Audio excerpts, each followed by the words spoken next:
Hi friends, welcome back to our YouTube channel మేము lovers. ఈరోజు అందరికీ ఎంతో నచ్చే చాలా స్పైసీగా టేస్టీగా ఉండే బోటి కర్రీ, తెలంగాణ స్టైల్ బోటి కర్రీ ఎలా వండాలో అది రెసిపీ మీకు చూపించబోతున్నాను. దానికోసం ముందుగా మసాలా రెడీ చేసుకుందాం. దానికోసమని ఒక చిన్న ఎండు కొబ్బరి తీసుకొని దాన్ని కొంచెం కాల్చుకొని దాన్ని ఇలా పీసెస్గా కట్ చేసుకొని మిక్సీ జార్లో వేసుకోవాలి. ఇందులో ఒక 6-7 వెల్లుల్లి రెబ్బలు కొద్దిగా గసగసాలు దోరగా వేయింపుకొని వేసుకోవాలి. ఇంకా ఇందులో 1 టేబుల్ స్పూన్ ధనియాలు కూడా వేసుకోవాలి. ఇవన్నీ మసాలా కోసం ముందుగా ఎలా మసాలా ఏమేమి తీసుకోవాలో మీకు చూపిస్తున్నాను. ఇప్పుడు ఇందులో 6-7 లవంగాలు, 3 ఇలాచీలు కూడా తీసుకోవాలి.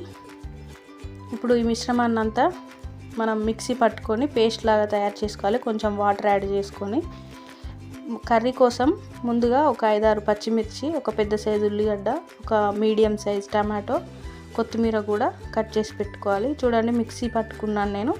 కొంచెం వాటర్ యాడ్ చేసుకొని పేస్ట్ లాగా కూడా చేసుకోవాలి. ఇట్లా బోటి 1 కేజీ బోటిని వేడి నీటిలో మరగబెట్టి కొంచెం వేడి నీటిలో నీట్గా కడిగి శుభ్రం చేసుకోవాలి. బోటి క్లియర్గా మంచిగా నీట్గా కడుక్కుంటేనే అది మనకు స్మెల్ అనేది ఉండకుండా నీట్గా కడుక్కోవాలి.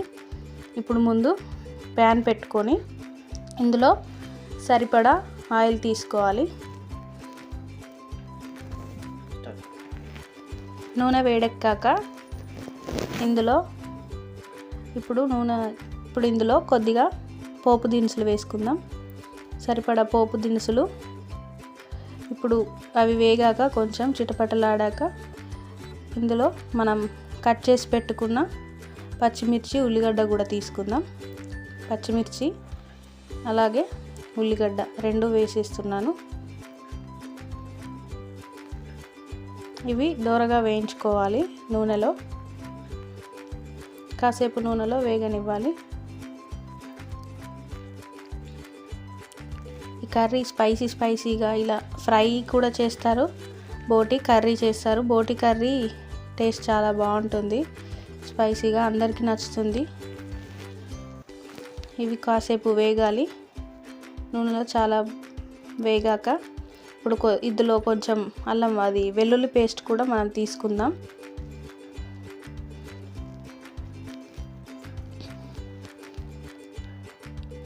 పచ్చిమిర్చి, ఉల్లిగడ్డ పచ్చివాసన పోయేంత వరకు వేయింపుకోవాలి. నూనెలో బాగా వేగనివ్వాలి. ఇప్పుడు ఇందులో కొంచెం వెల్లుల్లి ముద్ద తీసుకొని కలుపుకొని అది కూడా మంచిగా నూనెలో వేగే విధంగా కలుపుకుంటూ ఇవన్నీ బాగా వేగనివ్వాలి.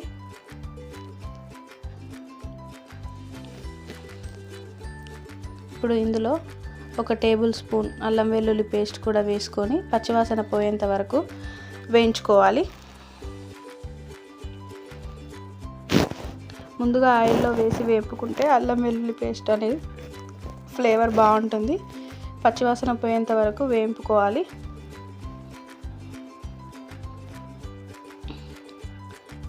అల్లం వెల్లుల్లి పేస్ట్ ఇవన్నీ వేగాక ఇప్పుడు ఇందులో మనం ముందుగా కడిగి పెట్టుకున్న బోటి తీసుకొని మొత్తం వేసుకొని బాగా కలపాలి. కేజీ బోటి ఇది.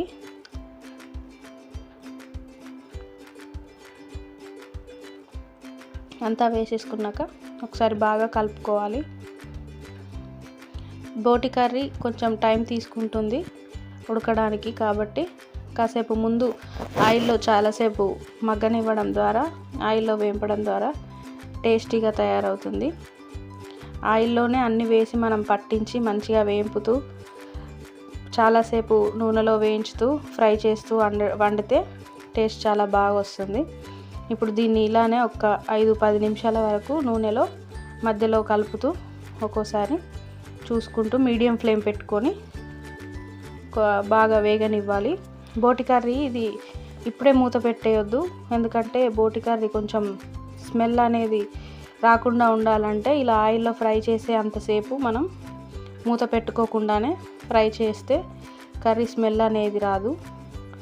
ఆవిరంతా వెళ్ళిపోయి కర్రీ బాగుంటుంది. ఆయిల్లో మనం అల్లం వెల్లుల్లి పేస్ట్ వేసి వేయింపాం కదా, ఆ ఫ్లేవర్ అంతా ముక్కలకు పట్టుకునే విధంగా 10 నిమిషాల పాటు మనం బాగా వేయించుకోవాలి. అవి ఇంకా పొడి పొడిగా డ్రై అయ్యేంత వరకు మూత పెట్టుకొని, ఇప్పుడే మనం మూత పెట్టేసుకొని అలా ఆవిరి పట్టడం ద్వారా స్మెల్ అనేది వస్తుంది. బోటి కర్రీ స్మెల్ రాకుండా ఉండాలంటే ముందే ఇలా ఇప్పుడే మనం మూత పెట్టుకోకూడదు. చూడండి, ఆయిల్లో వేగుతుంది బాగా. మధ్యలో ఒక 2-3 సార్లు కలుపుకుంటూ వేగాక చూడండి, బాగా మంచి అల్లం అనేది ముక్కలకు చాలా పట్టుకొని కలర్ అనేది కూడా చేంజ్ అయింది. బాగా నూనెలో ఫ్రై అయ్యాయి. ముక్కలు అనేటివి బాగా వేగాయి. ఒకసారి బాగా కలుపుకొని, అల్లం వేసాం కాబట్టి అడుగంటుకోకుండా కలుపుకుంటూ ఇప్పుడు ఇందులో సరిపడా చిటికెడు పసుపు కూడా వేసుకొని బాగా కలుపుకోవాలి. అల్లం వెల్లుల్లి పేస్ట్, ఈ పసుపు ముక్కలకు పట్టే విధంగా మరొక 5 నిమిషాలు నూనెలో మగ్గనివ్వాలి. ఇలా ముక్కలకు పట్టించడం ద్వారా బోటి అనేది స్మెల్ అనేది లేకుండా మంచిగా ఫ్రెష్గా చాలా టేస్టీగా తయారవుతుంది. నూనెలో వేంపడం ద్వారా బోటి టేస్ట్ వస్తుంది. మధ్య మధ్యలో కలుపుకోవాలి అడుగంటకుండా. మీడియం ఫ్లేమ్లో మాత్రమే చేసుకోవాలి, మరీ హై పెట్టొద్దు, అడుగంటుకుంటుంది. ఇప్పుడు ఒక 2 నిమిషాలు బాగా వేగింది. ఇప్పుడు ఇందులో మనం కారం కూడా తీసుకుందాం. కేజీ కర్రీ కాబట్టి 3 స్పూన్స్ కారం, 3 టేబుల్ స్పూన్ల కారం వేసుకొని బాగా కలుపుకోవాలి. కొంచెం స్పైసీగా వండమన్నాను, అత్తయ్య స్పైసీగా చేస్తుంది.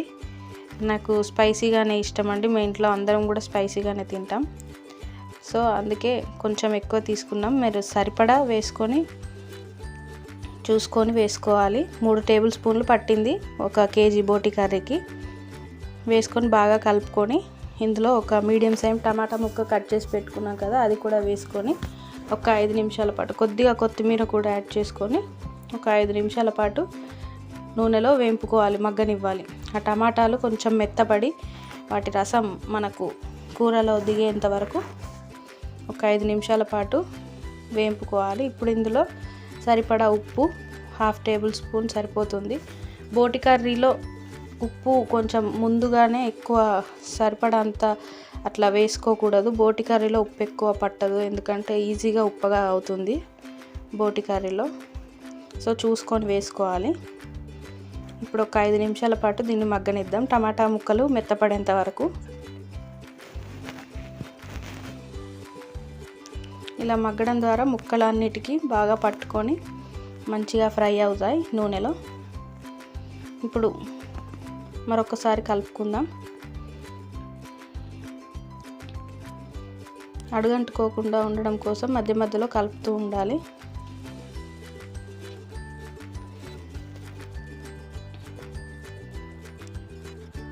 చూడండి, కర్రీ బాగా మంచిగా మగ్గుతుంది. టమాటా ముక్కలు కూడా మెల్లగా మెత్తగా అవుతున్నాయి. ఇప్పుడు ఇందులో సరిపడని నీళ్ళు తీసుకుందాం. కర్రీ ఉడకడం, కొంచెం బోటి ఉడకడం కోసం సరిపడని నీళ్ళు తీసుకోవాలి. కర్రీ అయ్యాక కన్సిస్టెంట్ మనకు ఉడికి పులుసు అనేది చిక్కగా వస్తుంది. మసాలా అవన్నీ యాడ్ చేస్తాం కాబట్టి కర్రీ ఇది బోటి ఉడకడానికి కూడా టైం పడుతుంది కాబట్టి వాటర్ కొంచెం చూసుకొని తీసుకోవాలి.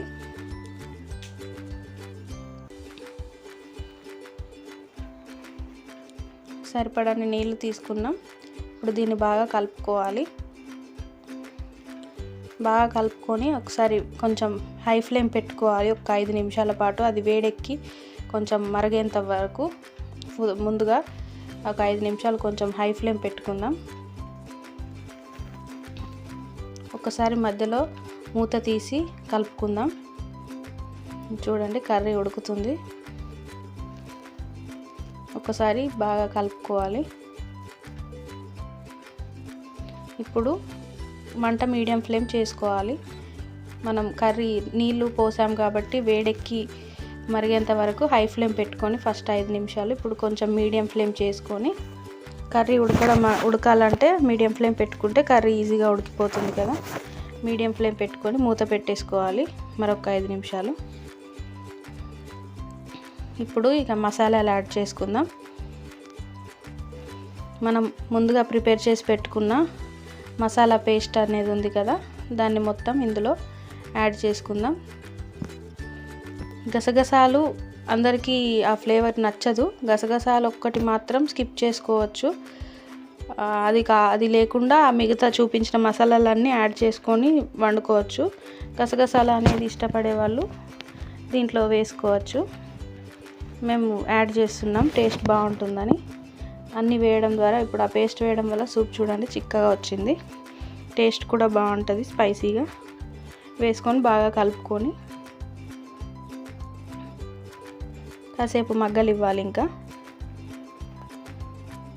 ఇప్పుడు మరొకసారి కలుపుకొని ఇందులో మిగిలిన ఆ మసాలా కూడా మంచిగా నీటితో కడిగేసి పూర్తిగా వేసేసుకున్నాం. ఇప్పుడు బాగా కలుపుకొని స్టవ్ అనేది మీడియం ఫ్లేమ్ పెట్టుకొని కర్రీ మూత పెట్టేసుకొని ఒక 5 నిమిషాల పాటు ఉడకనివ్వాలి. కర్రీ సగం వరకు, దాదాపు ఒక 80% వరకు కర్రీ ఆల్రెడీ ఉడికింది, బోటీ కర్రీ. ఇప్పుడు ఇందులో గరం మసాలా యాడ్ చేసుకుందాం. హాఫ్ స్పూన్ గరం మసాలా, ఎందుకంటే మనం ఆల్రెడీ మసాలా ప్రిపేర్ చేసినప్పుడు అందులో కొంచెం తీసుకున్నాం కాబట్టి ఇప్పుడు ఒక హాఫ్ స్పూన్ గరం మసాలా తీసుకోవాలి. వేసుకొని బాగా కలుపుకోవాలి. మసాలా వేసి కలుపుకొని మరొక 5 నిమిషాల పాటు ఉడకనిస్తే చాలు. కర్రీ ఆల్మోస్ట్ ఉడికింది కాబట్టి మరొక 5 నిమిషాలు మూత పెట్టుకొని బాగా ఉడకనిద్దాం. మనకు కర్రీ రెడీ అయిపోయినట్టే అండి. చూడండి ఆయిల్ కూడా సెపరేట్ అవుతూ కర్రీ బాగా ముక్కలు కూడా చాలా మెత్తగా ఉడికాయి. కలుపుకోవాలి మసాలా వేసుకొని. చూడండి కర్రీ మొత్తం చాలా బాగా ఉడికింది. కర్రీ అనేది మనకు అయిపోయింది అండి. ఇప్పుడు ఇందులో లాస్ట్లో కొత్తిమీర చల్లేసుకొని ఒకసారి కలిపేసుకొని స్టవ్ ఆఫ్ చేసుకొని మూత పెట్టేసుకొని ఇక వేడివేడి అన్నంలో సర్వ్ చేసుకోవడమే. స్పైసీగా ఘాటుగా చాలా టేస్టీగా ఉండే బోటి కర్రీ చాలా బాగుంటుందండి. ఇలాగే మరిన్ని వీడియోస్ కోసం మా ఛానల్ని సబ్స్క్రైబ్ చేయండి, మరియు లైక్ చేయండి, షేర్ చేయండి, కామెంట్ చేయండి. Thank you.